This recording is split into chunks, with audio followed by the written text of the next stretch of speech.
So we're going to see if we can find some of these banks that just up and left, some of these builders that just up and left. Earlier this year, you seen Victorville. He showed you the new home setup over there that got tore down. Yeah, $1 million worth of real estate. That was on CNBC, CNN, and exactly. The big news story. Vision broke that story, and a lot of the other news organizations, they followed. Gotcha. And they almost made it their own story. Once they seen the Vision Victory story.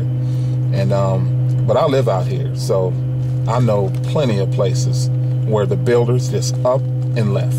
The builders are nothing more than people who get loans too from the bank, and then they get foreclosed on a whole entire project. So it's like somebody's up and they'll leave their home. A builder will up and leave his project, and then the bank is stuck with it, just like a normal single-family home. So it becomes desolate looking, and people start breaking into it, and before you know it, it's a bunch of crap. I'm gonna take you to see some of these places today. I'm gonna take you to see some homes that were almost $500,000 that just dropped down to 150, 140. So anyways, we're off. We're hitting the road. What's just the general feeling of the people going through economic collapse here in the high desert? Well, when I first moved out here, only thing I seen is big, beautiful homes for cheap. That caught my attention. I purchased me one in 2007. But as I got out here, I noticed that it was a lot of lower middle class people out here. And they didn't keep the place up. They didn't keep the neighborhoods up like I thought they did. As you can see, it's a bunch of trash out here. It looks real desolate. Go here, and like this graffiti on this property here. Let's get that. Yeah. So they probably don't take care of graffiti. They don't take care of graffiti. They don't plant trees. They don't put curbs in. They'll do a development right in the middle of the desert and leave it. We're checking out a neighborhood here.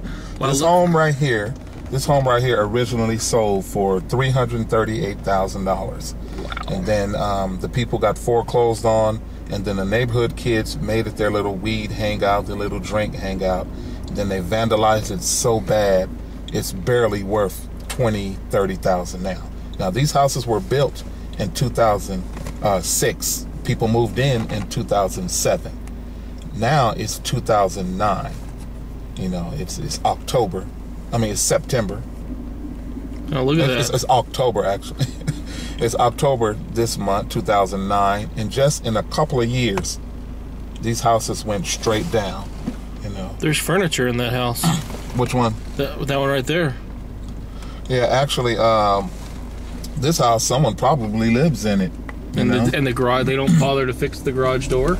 And this one right here, this was my fellow landscaping buddy. He just left. He did his yard and he left. It was a Hispanic young man. I wonder where he went to. Well, I know he got the hell up out of here because this is a bad street.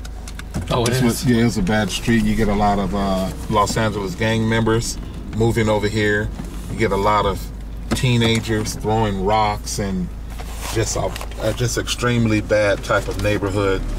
It doesn't look bad. If you look at it, it looks like a nice neighborhood. Well, the neighborhood never did nothing to nobody. It's the people that live in the neighborhood. Look, abandoned buildings, abandoned buildings right here. Wow. One across the street right there.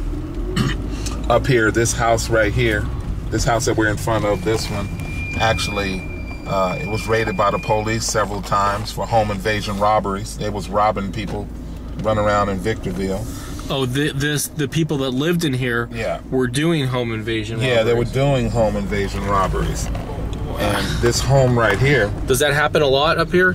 Well, home invasion robberies? It'll happen and you'll never know anything about it. Why? Because you're minding your business, you're going to work, and before you know it, you hear about the crime. And the crime might have happened 2 weeks ago, 3 weeks ago. You might hear about it on the news, the radio. What's up with this guy? Look at this. His SUV is just like the window's broken out of it. Well, it's a big part of economic collapse, Maybe he doesn't have the money to get it fixed in these days. Do they break into cars around here too? They break into cars anywhere they can, but particularly I never had mine breaking into because I keep it in the garage, and that's what the garage is for. Smart move. Yeah.